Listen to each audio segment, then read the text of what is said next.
Bismillahirrahmanirrahim. Assalamualaikum warahmatullahi wabarakatuh. Syukur alhamdulillah kita bisa berjumpa lagi di channel ini. Sholawat dan salam selalu dan tetap tercurahkan kepada junjungan kita Nabi besar Muhammad sallallahu alaihi wasallam. Allahumma sholli ala sayyidina Muhammad wa ala ali sayyidina Muhammad. Harapan dan doa saya semoga saudaraku semuanya selalu diberikan kesehatan, dilapangkan rezekinya, diampuni dosa-dosanya, dan dipanjangkan umurnya. Amin ya rabbal alamin. Sahabat beriman yang dirahmati Allah, dalam Islam, sedekah dianggap sebagai salah satu amalan paling mulia yang tidak hanya memberi manfaat kepada penerima, tetapi juga kepada pemberi. Kata sedekah berasal dari kata Arab siddiq atau jujur, dan secara jamak menjadi sodakoh yang berarti kebenaran, menunjukkan tindakan yang dilakukan dengan niat tulus dan benar. Dari sini kita dapat memahami bahwa sedekah dianggap sebagai bukti kebenaran iman seseorang. Ini juga menunjukkan bahwa sedekah tidak berpatok pada uang atau barang. Hal ini sangat berbeda dengan infak yang berarti mengeluarkan sebagian harta untuk tujuan yang mulia sesuai dengan perintah agama. Sahabat beriman, pada video kali ini kita akan membahas siapa saja yang seharusnya kita utamakan ketika memberi sedekah. Dan ternyata sedekah kepada diri sendiri itu lebih diutamakan dan sangat dianjurkan dalam Islam. Sahabat beriman, Al-Quran dan hadis mengajarkan pentingnya menemukan keseimbangan dalam bersedekah.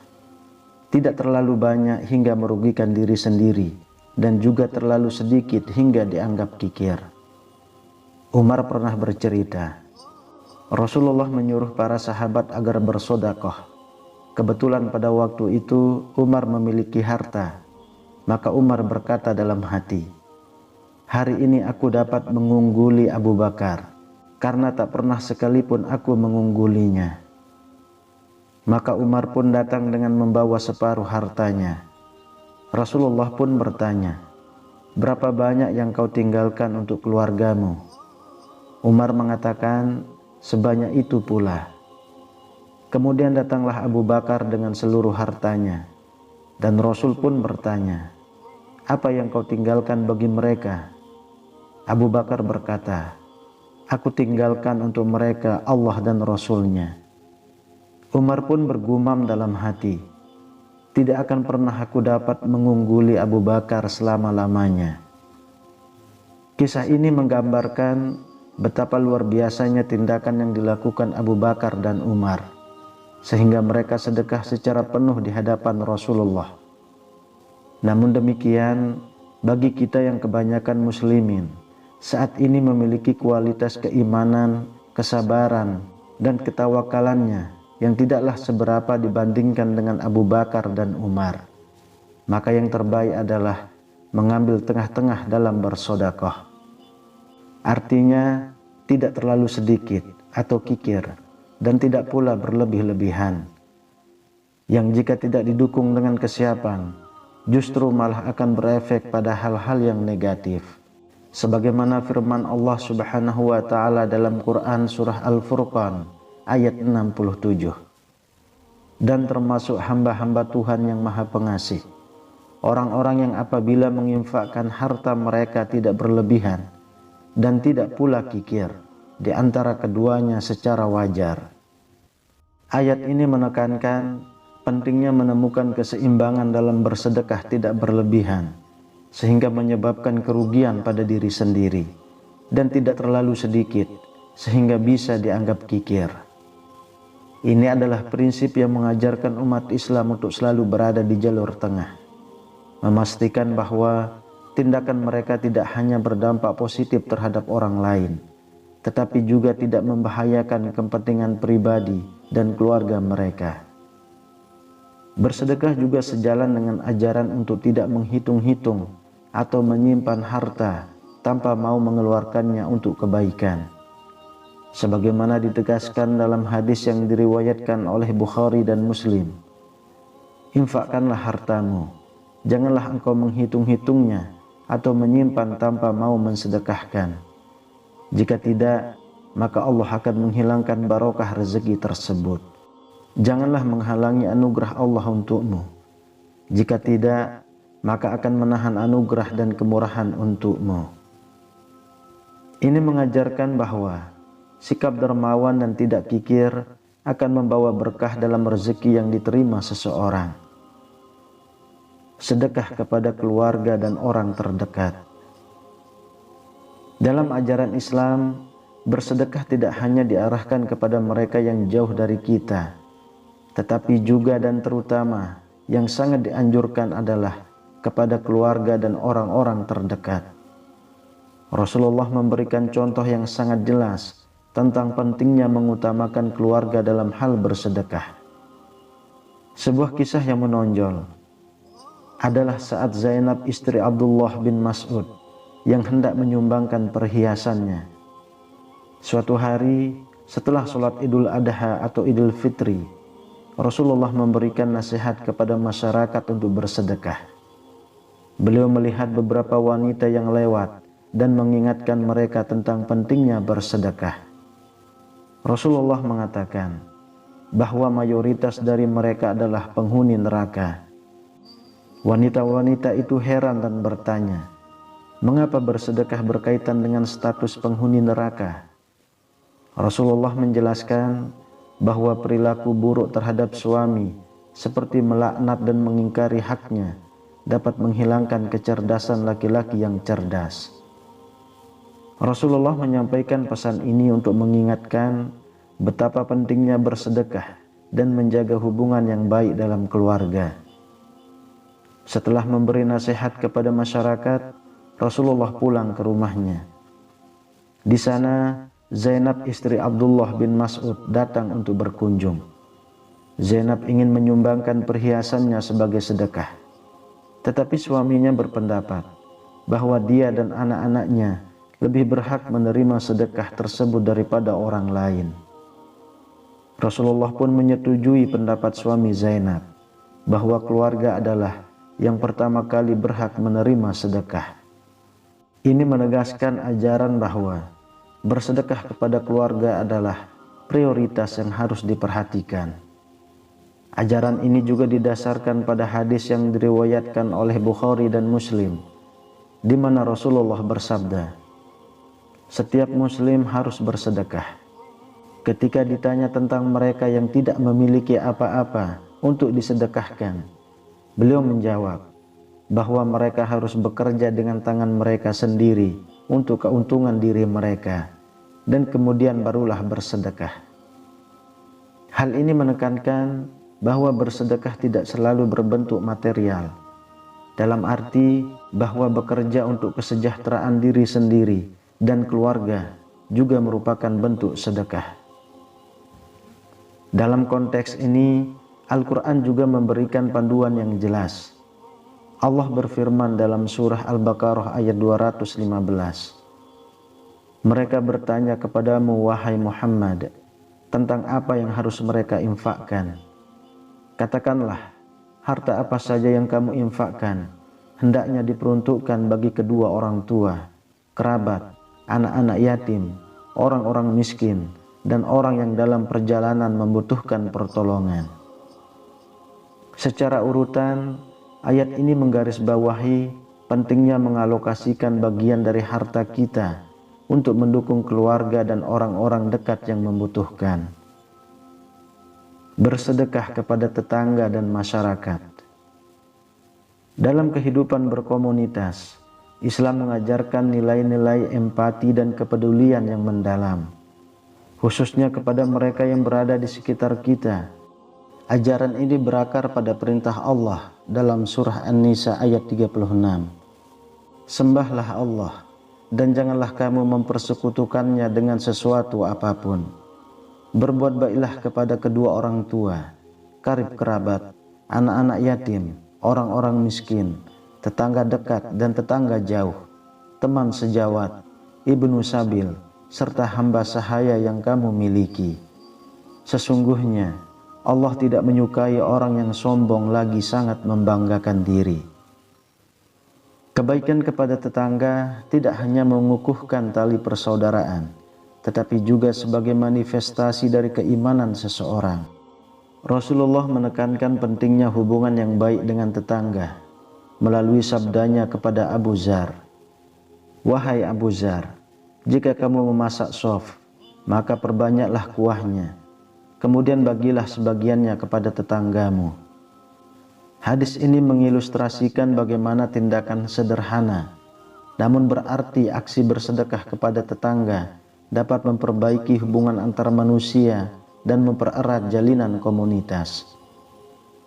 Pentingnya menjaga dan merawat hubungan dengan tetangga serta masyarakat sekitar juga tercermin dalam konsep sedekah yang lebih luas, yang mengajarkan bahwa setiap tindakan kebaikan, sekecil apapun, adalah sedekah. Dari Imam Nawawi, kita mempelajari bahwa tidak ada tindakan kebaikan yang sia-sia. Setiap tindakan positif membawa imbalan tersendiri dan membantu dalam membangun masyarakat yang lebih harmonis dan saling mendukung. Mengamalkan sedekah dalam keseharian tidak hanya tentang memberikan sebagian dari kelebihan harta, tetapi juga tentang memberikan waktu, perhatian, dan bantuan kepada mereka yang memerlukannya. Contohnya, mengunjungi tetangga yang sakit, membantu mereka yang mengalami kesulitan, atau sekedar memberikan senyuman dan salam, merupakan bentuk bersedekah yang berharga. Setelah memahami konsep sedekah kepada orang-orang terdekat, kini saatnya kita melakukan sedekah yang paling utama dan sangat dianjurkan Nabi, yakni bersedekah kepada diri sendiri. Konsep bersedekah dalam Islam tidak hanya terbatas pada memberikan sebagian sesuatu kepada orang lain, tetapi juga mencakup pemberian kepada diri sendiri. Sejalan dengan pengajaran Islam, bersedekah kepada diri sendiri merupakan tindakan yang dapat memperkuat hubungan kita dengan Allah, serta memperbaiki diri kita dari sisi iman dan kesehatan. Rasulullah bersabda, "Jika salah seorang di antaramu miskin, hendaklah dimulai dengan dirinya. Jika ada kelebihan, maka untuk keluarganya. Jika ada kelebihan lagi, untuk kerabatnya." Dari hadis ini jelas bahwa sedekah kepada diri sendiri berada pada urutan pertama jika kita termasuk orang miskin, dan bahkan menurut syariat lebih diutamakan. Ada sebuah konsep pepatah yang unik dan perlu dipertimbangkan, yakni selamatkan diri sendiri sebelum menyelamatkan orang lain. Ini merupakan prinsip yang bijaksana dan penting untuk dipertimbangkan dalam situasi darurat, terutama dalam situasi bahaya. Ide ini menekankan pentingnya memastikan keselamatan diri sebelum berusaha menyelamatkan orang lain. Karena jika kita tidak mampu menyelamatkan diri, kita tidak akan bisa membantu orang lain dan bahkan bisa memperburuk situasi. Sebagai ilustrasi, ketika melihat seseorang tenggelam, langkah pertama yang bijaksana adalah melakukan penilaian cepat tentang kemampuan diri sendiri untuk berenang dan menyelamatkan orang tersebut. Jika kita yakin bisa menyelamatkan diri dan orang lain tanpa membahayakan diri sendiri, maka tindakan itu bisa dilakukan dengan hati-hati. Namun jika tidak yakin atau menyadari bahwa kita tidak memiliki kemampuan yang cukup untuk menyelamatkan diri dan orang lain, maka yang terbaik adalah memanggil penyelamat yang lebih terlatih. Memilih untuk tidak bertindak dalam situasi seperti itu bukanlah tanda keegoisan, melainkan pertimbangan bijak untuk mencegah terjadinya resiko lebih besar, termasuk resiko mengorbankan dua nyawa. Sahabat beriman, sebetulnya tidak ada batas maksimum dari sedekah yang dikeluarkan seseorang, dan bahkan dibolehkan bagi seseorang mensedekahkan seluruh hartanya jika ia mampu mempertahankan kehidupannya secara wajar. Kisah Abu Bakar mensedekahkan seluruh hartanya yang tadi sudah kita simak bukanlah tindakan yang loyo atau nekat, Abu Bakar hanya menyedekahkan harta yang bisa ia bawa di hadapan Rasulullah. Di rumah atau di kebun, tentulah Abu Bakar memiliki pohon kurma yang bisa diambil buahnya untuk makan sehari-hari dirinya dan keluarganya. Mencari keseimbangan dalam bersedekah untuk diri sendiri adalah perjalanan yang menuntut kebijaksanaan dan pemahaman mendalam tentang ajaran Islam. Hadis Rasulullah yang menekankan untuk bersedekah yang dimulai dari diri sendiri memberi wawasan tentang pentingnya memenuhi kebutuhan pribadi dan keluarga sebelum memberikan kepada orang lain. Ini juga menekankan bahwa tindakan bersedekah dimulai dengan perbaikan diri sendiri. Ada pula bentuk sedekah kepada diri sendiri yang tidak menggunakan harta. Salah satu bentuk bersedekah kepada diri sendiri yang sangat dianjurkan adalah melalui amalan ibadah seperti membaca tasbih, tahmid, takbir, dan tahlil. Rasulullah bersabda, "Begitu pagi tiba, setiap persendian kalian hendaknya bersedekah. Setiap tasbih adalah sedekah, setiap tahmid adalah sedekah, setiap tahlil adalah sedekah, setiap takbir adalah sedekah. Mengajak kepada kebaikan adalah sedekah, dan mencegah kemungkaran adalah sedekah." Dalam hadis ini kita diajak untuk memahami bahwa setiap ujian kepada Allah merupakan bentuk sedekah yang berharga untuk diri kita sendiri. Kita memberi sedekah kepada diri kita dengan membersihkan dan memperkaya jiwa kita dengan zikir dan pujian kepada Allah. Kemudian sholat duha juga merupakan salah satu amalan yang sangat dianjurkan sebagai bentuk sedekah kepada diri sendiri. Rasulullah bersabda, "Di setiap ruas-ruas jari seseorang adalah kapasitas untuk bersedekah. Setiap tasbih adalah sedekah, setiap tahmid adalah sedekah, setiap tahlil adalah sedekah, setiap takbir adalah sedekah, dan mencegah kemungkaran adalah sedekah. Namun 2 rakaat yang dilakukan seseorang menyamai semua itu." Sholat duha tidak hanya merupakan waktu untuk berkomunikasi dan memohon kepada Allah, tetapi juga sebagai momen introspeksi dan memberi waktu bagi diri sendiri untuk beristirahat dan merenung dalam ketenangan. Selain berzikir, berpuasa juga dianggap sebagai bentuk bersedekah kepada diri sendiri. Rasulullah bersabda, "Ia meninggalkan makanan, minuman, dan keinginannya demi untukku. Puasa adalah untukku, dan aku sendiri yang akan membalasnya satu kebaikan berlipat 10. Dalam konteks ini, puasa diartikan sebagai penahan diri dari makanan, minuman, dan keinginan lainnya, yang pada gilirannya membersihkan tubuh dan jiwa, membantu kita mengendalikan nafsu dan keinginan duniawi, serta mendekatkan diri kepada Allah. Yang terakhir, menjaga kesehatan melalui olahraga juga merupakan bentuk bersedekah kepada diri sendiri. Menjaga kesehatan dan kebugaran tubuh sesuai dengan ajaran Islam yang mendorong umatnya untuk menjaga tubuh yang merupakan amanah dari Allah. Kesehatan yang baik memungkinkan seseorang untuk lebih aktif dalam ibadah dan kegiatan sosial, sehingga menjaga kesehatan fisik juga merupakan bagian dari menjaga kesehatan spiritual. Dalam mengintegrasikan semua bentuk bersedekah kepada diri sendiri ini, penting untuk memahami bahwa setiap amalan yang kita lakukan bukan hanya untuk kebaikan fisik semata, tetapi juga untuk pembersihan jiwa dan mendekatkan diri kepada Allah. Wallahu a'lam bishawab. Demikian yang bisa saya bagikan. Semoga bermanfaat untuk kita semua. Amin ya rabbal alamin. Assalamualaikum warahmatullahi wabarakatuh.